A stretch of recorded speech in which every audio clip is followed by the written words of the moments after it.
जी students, last week जो हमने पढ़ा था तो मैंने आपको यहाँ तक करवाया था। यहाँ तक मैंने आपको बताया था कि सैंपल स्पेस किस तरह से बनाई जाती है और क्यों बनाई जाती है।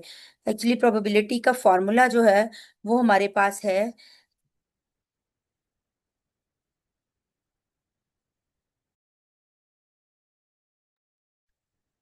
सैंपल स्पेस हम क्यों बनाते हैं? क्योंकि प्रोबेबिलिटी का जो फॉर्मूला है वो है, अगर मैं सिंपल वर्ड्स में बात करूं, इंटरेस्ट ओवर टोटल। तो हमें दोनों का काउंट चाहिए होता है। इंटरेस्टिंग, हाँ, जिस चीज में हम इंटरेस्टेड हैं उसकी कितनी पॉसिबिलिटी है, उसका कितना काउंट है, और टोटल कितना काउंट है। तो हम इन दोनों काउंट्स को डिवाइड करते हैं तो हमारे पास प्रोबेबिलिटी आ जाती है। तो सैंपल स्पेस इसलिए बनाई जाती है ताकि हम अपने इंटरेस्ट के इवेंट्स को वहां से काउंट कर सकें। ठीक है। तो इसी में एक और चीज है, सैंपल स्पेस जो है उसमें डिफरेंट चीजें की जब हम काउंटिंग कर रहे होते हैं तो उसमें डिफरेंट तरह की चीजें आ जाती हैं। जैसे ये वाली जो हमारी एक एग्जांपल है, ये वाली। अब इसमें आप देखें, इसमें भी सैंपल स्पेस है। पहले हमने देखा कि हम सैंपल स्पेस किस तरह से बना रहे थे। एक्चुअली ये भी एक सैंपल स्पेस है। किसको मैं सैंपल स्पेस कह रही हूँ? ये देखिए, ये मैं इसको सैंपल स्पेस कह रही हूँ कि इसमें हमें इवेंट्स की पॉसिबिलिटीज यहाँ पे लिख के दे दी गई। तो अब इसमें क्या है, उसने कहा है ये, इसमें अगर आप पिक्चर में देखें तो 3 फीमेल्स हैं और 2 मेल्स हैं। अब उसने सवाल क्या लिखा है, how many students are girls और वियर ग्लासेस। इसमें दो सवाल हैं एक्चुअली। एक सवाल के दो हिस्से हैं, या तो वो गर्ल हो, लड़की हो, या फिर उसने ग्लासेस पहने हो। तो इसमें क्या ऐसी बात है? ऐसी बात ये है कि यहाँ पे टोटल 3 लड़कियां हैं, दो ये और एक ये, और लड़के 2 हैं। जब हम लड़कियों की बात करते हैं तो लड़कियों पे मैं गर्ल्स का काउंट लिख देती हूँ 3। अब वियर ग्लासेस, वियर ग्लासेस में ऐसा नहीं है कि लड़कों ने जो है ना, वो लड़कों ने ग्लासेस पहने हैं कि नहीं पहने, या लड़की ने पहने। उसने कहा वियर ग्लासेस, वो लड़का भी हो सकता है और लड़की भी। अगर आप देखें तो लास्ट 2 ने ग्लासेस पहने, उनमें से एक लड़का है और एक लड़की है, और इनका काउंट जो है वो 2 हो गया है। इनका काउंट क्या हो गया हमारे पास? ये 2 हो गया है। अब अगर आप देखो तो ये जो लड़की है, मैं इसको ग्रीन पेंसिल चूज कर लेती हूँ। ये वाली जो लड़की है, ये एक तो जब हमने गर्ल्स को काउंट किया यहाँ भी इसका काउंट आ गया, और एक दफा जब मैंने वियरिंग ग्लासेस वाला काउंट किया इसमें भी आ गया। इसका मतलब है कि इसमें आपके पास दो तरह के काउंट्स आ, एक चीज जो है वो 2 दफा काउंट हो रही है। अगर ऐसा कुछ होता है तो हम वो काउंट जो 2 दफा हो रहा है उसको यहाँ से सब्ट्रैक्ट करना होता है, हमने माइनस कर देना होता है। ये देखें, तो हमने भी इसको फाइंड करने के लिए क्या किया, 3 + 2 माइनस, मैंने इसमें से एक दफा 1 कर दिया। तो वो एक्चुअली इसका टोटल काउंट 5 नहीं था, बल्कि एक सब्ट्रैक्ट करके 4 आ जाता है। तो जब भी आपके पास ऐसी चीजें आए जहां पर आपके कुछ इवेंट्स ओवरलैप कर रहे हो, यानी एक जो चीज है वो 2 में आ रही हो, 2 दफा काउंट हो रही हो, या दोनों इवेंट्स में कुछ कॉमन आ रहा हो, सिंपल लैंग्वेज में अगर बात करें, तो आपने वो कॉमन इवेंट वहां से माइनस करना होता है। तो प्रोबेबिलिटी की जब हम बात करें या सेट्स की जब हम बात करें, तो हम लोग और का मतलब होता है यूनियन, या हम इसे प्लस भी लिखते हैं। एंड का मतलब होता है इंटरसेक्शन। और फिर एक दफा डिफरेंट वे में बताना चाहूंगी, और जो है, और का मतलब होता है या पहली कंडीशन या दूसरी कंडीशन, दोनों में से कोई भी एक। जो एंड है, एंड का मतलब है दोनों लाजमो मलजूम, पहली है तो दूसरी भी हो, दूसरी है तो पहली भी हो। यानी गर्ल्स एंड वियर ग्लासेस से क्या मुराद है कि जो लड़की हो और उसने ग्लासेस पहने हो। अब इसमें वो लड़के वाला काउंट नहीं आएगा, तो इसको हमने क्या लिखा, हमने लिखा ये 1, और यही 1 मैंने यहां जाके यहां से माइनस कर दिया है। तो यहाँ पर देखें जरा, ये आप लोगों के पास क्या है। मैं इसको करवाने से पहले, इसको करवाती हूँ, लेकिन इससे पहले मैं आपको एक प्रोबेबिलिटी का रूल बताने जा रही हूँ, जिसे हम कहते हैं mutually exclusive and not mutually exclusive.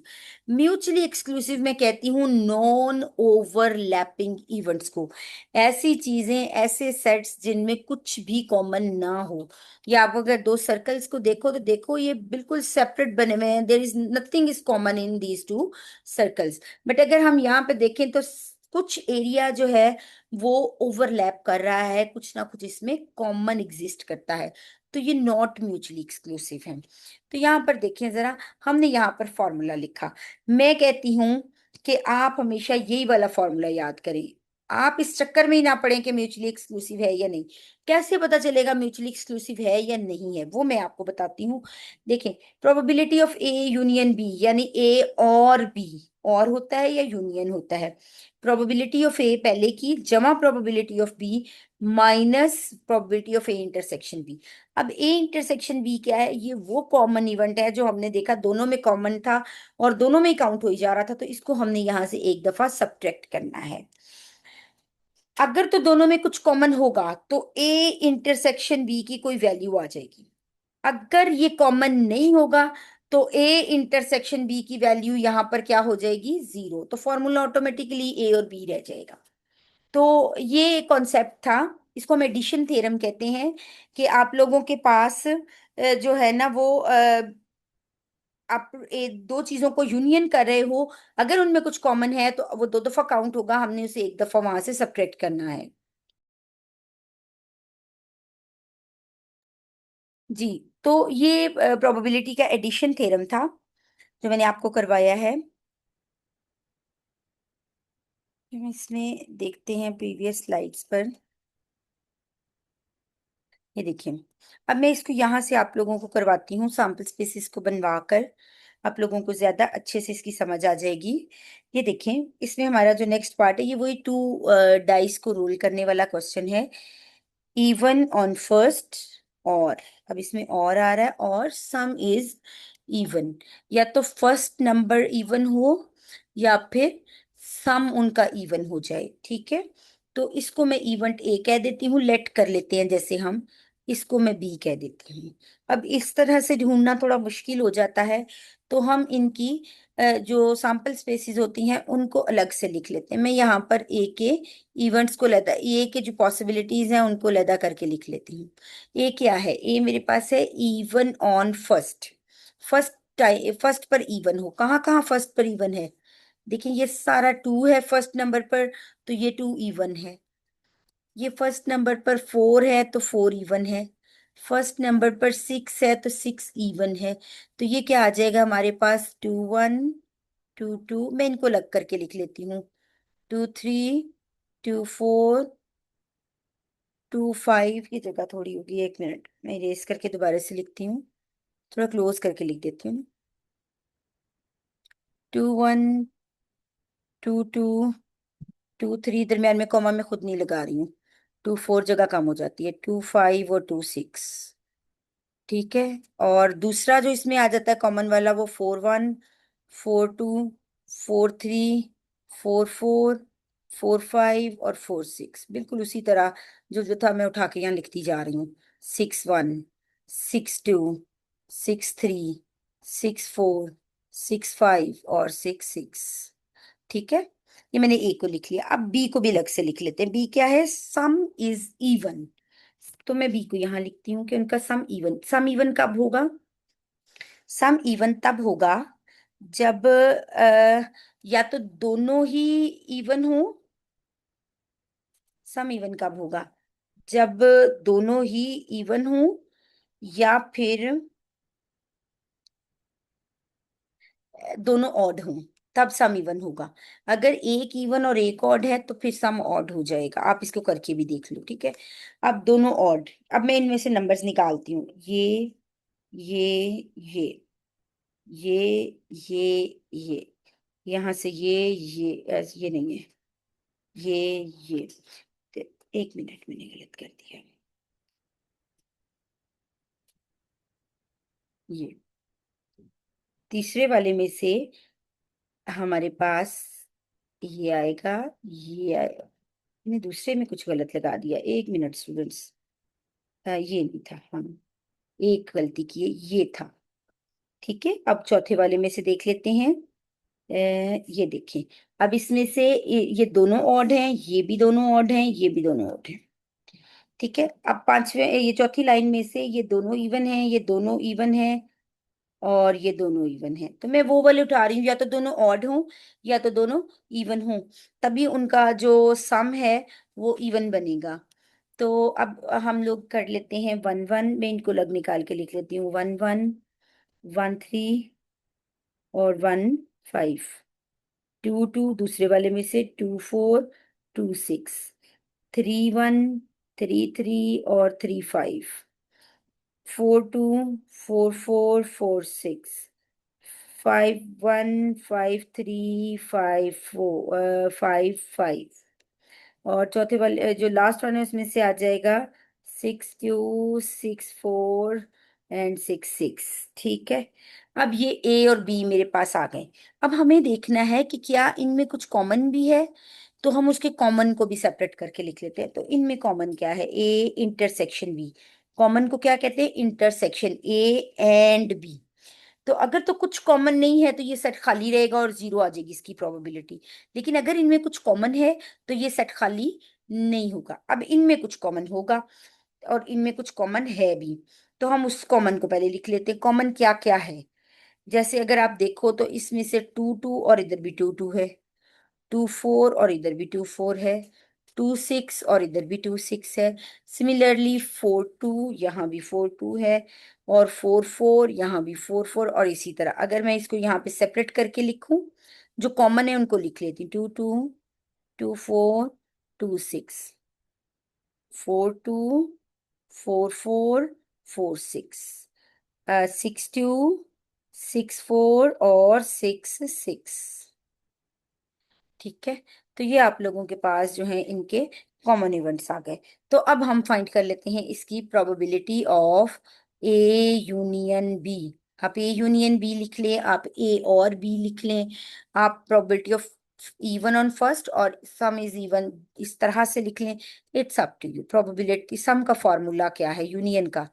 A plus probability of B minus probability of A intersection B. ठीक है, प्रोबेबिलिटी ऑफ ए में देख लें कितने आउटकम्स हैं, कितनी पॉसिबिलिटीज हैं। दीज आर 18, तो ये आ जाएगा 18/36 प्लस। बी में देख लें, बी में भी अगर आप काउंट करो तो ये 18 बनेंगे, 18/36 माइनस, इसमें देख लें इंटरसेक्शन 9 बनते हैं, 9/36। इनको आप करो, 18 माइनस 9 करें तो ये आप लोगों के पास जो है वो 27 बन जाता है। तो आपके पास आंसर क्या आ रहा है? 27/36। अब आपने इसका 7th पार्ट भी करना है और इसका 8th पार्ट भी करना है, और एक सेपरेट पार्ट में अभी आपको लिखवाने जा रही हूँ, उसको लिख लें। सम इज इवन और सम इज ऑड। आपने एक नया पार्ट करना है, सम इज इवन और सम इज ऑड। आप देखेंगे इसमें कॉमन कुछ नहीं आएगा। जब कॉमन कुछ नहीं आएगा तो आप लोगों के पास जो है ना वो ए इंटरसेक्शन बी जो है उसकी प्रोबेबिलिटी जीरो हो जाएगी, और पहले दोनों ऐड होके आप लोगों के पास आंसर आ जाएगा। तो इसको भी आपने लाजमी करना है। तो ये सारे पार्ट्स यहाँ पे आंसर्स दिए हुए हैं, आप लोगों ने इसको करना है। कहीं भी कोई प्रॉब्लम आए तो आप मेरे साथ डिस्कस कर सकते हो। अच्छा, इसी की एक और एग्जांपल है, यहाँ पे करवाई हुई है, मैं इसको और भी डिटेल से हमने आगे करवाया हुआ है, तो मैं इसको वहां से करवाती हूँ आपको, क्योंकि मैं ये करवा चुकी हूँ। अच्छा, यहाँ पे देखिए, बिल्कुल सेम वही सवाल है, लेकिन यहाँ पे हमने जरा डिटेल से करवाया हुआ है। The employee of a certain company have elected 5 of their members to represent them on employee management productivity council. Profile of the 5 are as follows. अब उसने जो 5 लोग सिलेक्ट किए एम्प्लॉय मैनेजमेंट प्रोडक्टिविटी काउंसिल में भेजने के लिए, वो ये थे। उनमें से 3 मेल थे और 2 फीमेल्स थी, और साथ में उनकी एजेस भी गिवन है। तो अब उसने पूछा क्या है? This group decides to select a spokesperson. अब वहां जाकर जो प्रेजेंटेशन देनी है अपनी कंपनी को रिप्रेजेंट करने के लिए, उन्होंने कहा उनमें से पांचों में से कोई एक सेलेक्ट कर लेते हैं। उन पांचों ने आपस में डिसाइड कर लिया। तो अब आपने प्रोबेबिलिटी फाइंड करनी है कि what is the probability that this spokesperson, जो पर्सन सेलेक्ट किया जाएगा spokesperson, will be either a female or over 35।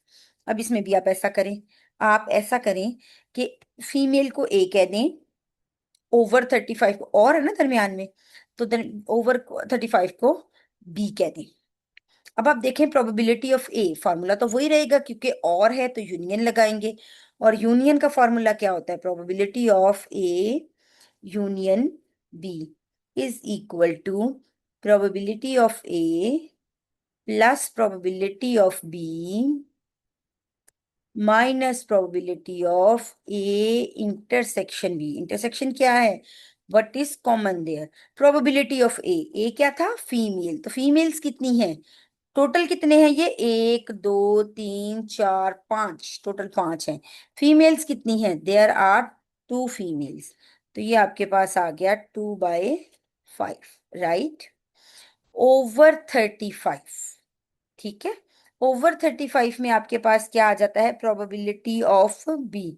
अब आप देखें टोटल में से किसकी एज जो है वो ओवर 35 है, तो आप देखें इन दोनों की, एक तो आपके पास आ गया ये वाला फीमेल, ये इसकी 35 से ज्यादा है, और एक ये मेल, तो मैंने इसको भी कर दिया 2/5।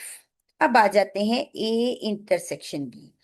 इंटरसेक्शन हमें कैसे पता, अब यहाँ तो कोई सेट्स नहीं है तो हम इंटरसेक्शन कैसे देखें, अब देखें जिस चीज के दरमियान में और था आप उसमें एंड लगा लें, फीमेल एंड ओवर 35, एंड का मतलब क्या है, दोनों कंडीशंस लाजिमो मलजूम है, फीमेल भी हो और उसकी एज भी 35 से ज्यादा हो। अब मैंने और उर्दू वाला बोला है, ठीक है, तो ये आपके पास आ गया, वो कितनी आ गई, फीमेल विद एज वो सिर्फ एक थी, ये आ गई 1/5, राइट। तो क्या करना था, ये देखिए हमने फॉर्मूला लगाया, ए यूनियन बी का प्रोबेबिलिटी ए की लिखी, बी की लिखी, और माइनस कर दिया ए इंटरसेक्शन बी को, and we got the answer. Is that clear students, अगर कुछ प्रॉब्लम हो तो आप मेरे से डिस्कस कर सकते हो। अच्छा, इसी तरह एक ये सवाल है, इससे ऊपर भी एक सवाल है, मैं उसका भी ओवरव्यू देती हूँ फिर हम उसको करेंगे। ये वाला सवाल है, इसमें प्रोबेबिलिटीज कैलकुलेट करके दी हैं, पहले हमें सैंपल स्पेस दी जाती है, हम उससे प्रोबेबिलिटी कैलकुलेट करते हैं, लेकिन यहाँ पर प्रोबेबिलिटी कैलकुलेट करके दी गई है, the probability that a student will pass in mathematics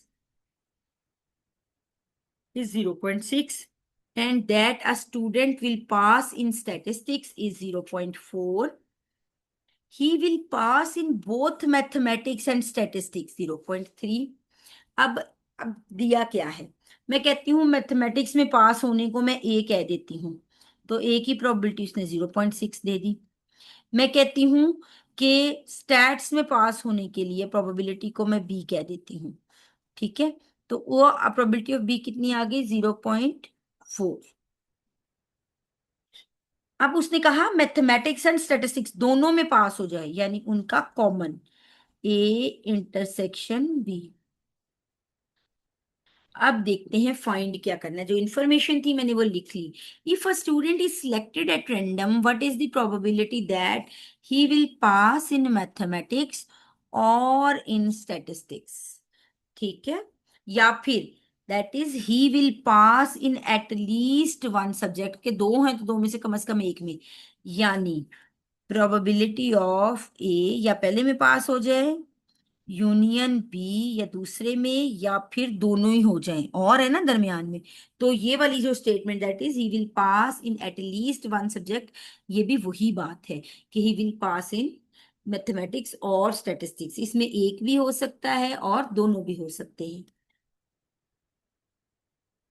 तो ये देखिए हमने यहाँ पर, मैं जो मैंने लिखा है मैं उसको इरेज कर देती हूँ। तो ये देखिए हमारे पास सिंपली इसका जो है ना वो आ गया answer, probability of A plus probability of B minus probability of A intersection B, and we get the answer 0.7। ठीक है, इसको कर लीजिएगा, कहीं प्रॉब्लम हो तो हम इसको डिस्कस करेंगे।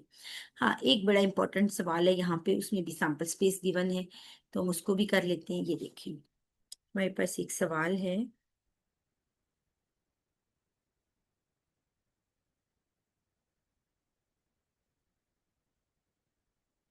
if a student is selected at random then find the probability that,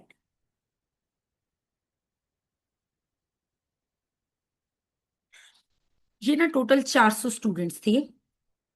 ये देखिए इनका टोटल जो है वो 400 है। ये टोटल ना 400 स्टूडेंट्स थे। और इनका टोटल इनकी ना एज और वेट नोट किया गया और उसके अकॉर्डिंगली इनका एक क्रॉस टेबल बना दिया गया। ये पहला कॉलम क्या है, एज बिटवीन 10 to 20। 85 लोग ऐसे थे जिनकी एज 10 से 20 के दरमियान थी। और ये फिर उन्हें वेट वाइज डिवाइड कर दिया कि इनमें से 85 में से 20 ऐसे थे जिनका वेट 50 से 60 किलो के दरमियान था। 30 ऐसे थे जिनका 61 से 65 के दरमियान था वेट। और 35 ऐसे थे जिनका वेट 66 से 70 के दरमियान था। ठीक है। और इसी तरह ये दूसरा एज ग्रुप, तीसरा, चौथा। तो टेबल में जो है ना वो उनकी दिया हुआ है कि ये कहाँ कहाँ पे। तो अब हम अपने क्वेश्चंस की तरफ आते हैं। क्वेश्चंस में हमें कैसे पता चलेगा। पहला जो हमारा सवाल है वो हमारे पास है, the student has age less than or equal to 30। सिर्फ एज की बात की गई है, वेट की तो बात ही की नहीं की गई। तो एक की बात की गई है। किसकी बात की जा रही है, as less than or equal to 30। 30 वाला कॉलम ये है, ये देखिए इसमें एज 26 से 30 के दरमियान है। तो 30 वाली भी इसमें आएगी, 30 और इससे लेस। ये भी इससे कम है और ये भी इससे कम है, ये तीनों इससे कम है। तो टोटल जो 30 वाले हैं वो कितने होंगे, 115 +100 +85। ठीक है। तो यहाँ पे इसका आंसर क्या आएगा, हम 15 +100 तो 215 हो जाएगा, +85 ये आ जाएगा आपके पास 300। तो ये आपके पास आ जाएगा 300 डिवाइडेड बाय 400। तो ये आप लोगों के पास जो है वो इक्वल आ गया। ठीक है, ये इसका आंसर आ गया। इसमें चूंकि एक ही चीज थी। अब आ जाते हैं दूसरी की तरफ, मैं इसको इरेज करती हूँ। दूसरा सवाल, the student has age 21 to 25 और आ गया एंड वेट 66 to 70। ठीक है। अब इसमें probability of A intersection A union B वाला फॉर्मूला लगेगा। ए, इसको हम ए कह देते हैं, इसको हम बी कह देते हैं। तो ए की प्रोबेबिलिटी, एज 21 से 25, दिस वन। फिर वेट 66 to 70। ये देखें ये वाला वेट 66 से लेकर 70 तक। अब ठीक है, अब आप देखें कि पहले प्रोबेबिलिटी ऑफ ए लिखेंगे हम, प्लस प्रोबेबिलिटी ऑफ बी लिखेंगे, minus probability of A intersection B लिखेंगे। Probability of A, probability of B, minus probability of A intersection B. A क्या था कि एज 21 से 25 के दरमियान हो। तो ये हमारे पास आ जाएगा 100 डिवाइडेड बाय 400। 100 divided by 400। क्योंकि टोटल जिनकी एज 21 से 25 के दरमियान है वो 100 लोग हैं। ठीक है। और प्रोबेबिलिटी ऑफ बी, ये आ जाएंगे आपके पास 156 डिवाइडेड बाय 400। तो जिनका वेट जो टोटल है वो 66 से 70 के दरमियान है, वो आ गया। Minus what is common in between these two, 36 लोग। ये वाला जो मैंने कॉमन सेलेक्ट किया हुआ था, ये देखिए इनके सर्कल्स ने यहाँ पे इंटरसेक्ट किया था। ये 36 लोग ऐसे हैं जिनकी एज 21 से 25 के दरमियान और वेट 66 से 70 के दरमियान है। यानी ये हमारे पास क्या आ गया, ए इंटरसेक्शन बी, कि एज भी 21 से 25 है और वेट भी 66 से 70। तो ये आ गया आपके पास 36/400, राइट। ठीक है। इनको आप करोगे तो ये आपके पास आंसर आ जाएगा, आप लोगों के पास। इनको कर लीजिएगा। अब आपने थर्ड पार्ट में आपने देख लेना, एज का ही पूछा हुआ है। फोर्थ पार्ट में भी इसी तरह है। तो ये आपने खुद करने हैं। और अगर कोई प्रॉब्लम हो तो आप मेरे साथ डिस्कस कर सकते हैं, आप मुझसे पूछ सकते हैं। ठीक है। हाँ, इसका एक लास्ट पार्ट है, उसमें 3 चीजें गिवन है, उसको मैं आपको लाजमी करवा दूंगी ताकि आपको प्रॉब्लम ना हो।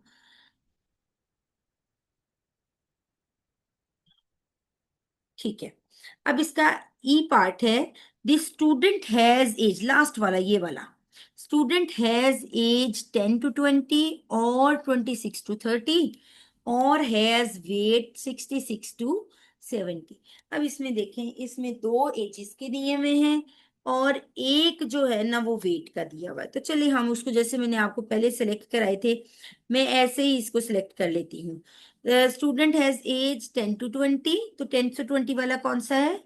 ये वाला, जैसे हम पहले करते आए हैं। ये देखिए, एज 10 to 20, वेट, या फिर दूसरी एज किया है 26 to 30, and the weight is 66 to 70। आप देखें, इसमें तीन चीजें जो हैं वो आ रही हैं, एक पहली एज, फिर दूसरी एज, और फिर वेट। ठीक है, तो इसको हमने कैसे करना है? तो ये आ गया, मैं इसको ए कह देती हूँ पहली एज को, दूसरी को बी कह देते हैं, और तीसरी को हम सी कह देते हैं। तो probability of A union B union C equal to probability of A plus probability of B plus probability of C. पहले तो ये आ गया, ठीक है। अब इनके कॉमन माइनस माइनस क्या करना है? Probability of A union B, A intersection, sorry, B minus probability of A intersection C minus probability of B intersection C.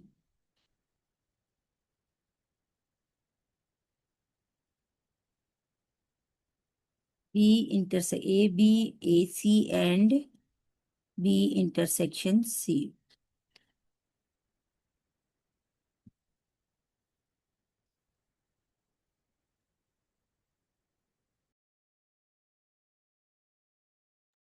जी, तो ये probability of A B intersection C, इसमें से तीनों भी माइनस होने थे, लेकिन अब इन ना तीनों में कुछ भी कॉमन नहीं है, कोई से भी दो दो में कॉमन होगा। अब हम देखते हैं probability of A intersection B कहाँ है। ये देखें हमारे पास, हम इसका कलर जरा चेंज करें ताकि हमें आइडिया हो। ये ग्रीन कलर करती हूँ। प्रोबेबिलिटी ऑफ ए क्या था? 10 to 20, तो 10 to 20 में ये लोग आ जाते हैं, तो ए आ जाता है 85/400, 85/400 plus probability of B, B में एज थी 26 से 30 तक, तो वो आ जाता है 115/400 प्लस सी था कि जिनका वेट 66 से 70 के दरमियान हो, क्या जाते हैं 156/400 minus A intersection B. What is common between A and B? देखें, ए और बी तो दोनों ही एजिस थी। कोई ऐसा हो सकता है कि किसी की एज 10 से 20 के दरमियान हो और 26 से 30 के दरमियान भी हो? नहीं, ऐसा पॉसिबल नहीं है। ठीक है, तो वो उसका ये क्या आ जाएगा, 0/400 माइनस ए इंटरसेक्शन सी। ए क्या है? 10 to 20 एज हो, और वेट तो ये आ जाता है 35/400, और आ जाता है आपके पास 66 to 70। और यानी हमारे पास जो तीसरी चीज है बी इंटरसेक्शन सी, बी क्या है? एज 26 से 30 और वेट 66 से 70, तो यहाँ पे आ जाएगा 40/400। आपने इसको सॉल्व करना है and you will get the answer. यहाँ तक अगर कोई भी प्रॉब्लम हो तो आप मुझसे पूछ सकते हैं।